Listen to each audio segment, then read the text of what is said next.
ওনাকে নৃশংসভাবে খুন করা হয়েছে নিউ টাউনের একটা আবাসনে। আপনারা জানেন সবাই, এটা নতুন কিছু না, মর্মান্তিক ঘটনা। সেই ঘটনায় একজনকে অ্যারেস্ট করা হয়েছে, জিহাদ হাওলাদার, তাকে বনগাঁ থেকে অ্যারেস্ট করা হয়েছে। যেহেতু কেসটা নিউ টাউনের মামলা, সেই জন্য কেসটা আজকে এখানে প্রোডাকশন করা হয়েছে আসামিকে, জিহাদকে। আসামিকে সিআইডি 14 দিনের পুলিশ কাস্টডি চেয়েছিল, অ্যালাউ করা হয়েছে 12 দিন।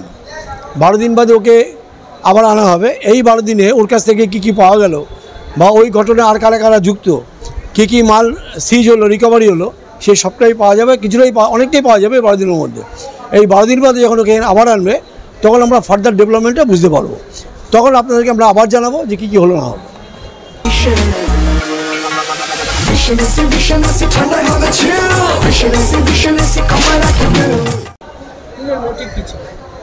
খুনের মোটিভ এইভাবে বলা যাবে না। খুনের মোটিভ আমি একটা বলবো, তদন্তে অন্য একটা আসবে।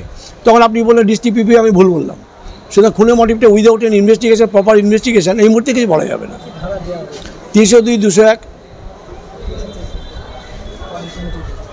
হ্যাঁ, দুই দেশের সম্পর্ক রয়েছে, একটা দায়বদ্ধতা কি আছে না? এই একটা কথা কিন্তু আপনি আগেও জিজ্ঞেস করেছেন, আরও বলি, মৈত্রীর একটুও চিট ধরবে না। মৈত্রী যা আছে সেই মৈত্রী থাকবে বাংলাদেশ এবং ইন্ডিয়ার।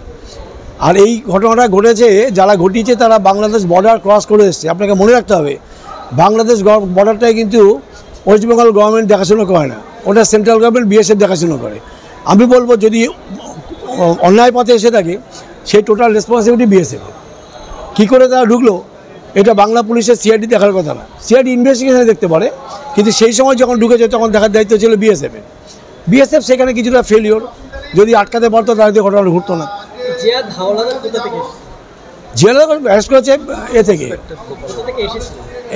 আমি যত শুনেছি not in our state, from not in our state, বাইরে থেকে। এটা আমার এই মুহূর্তে বলাও ঠিক হবে না।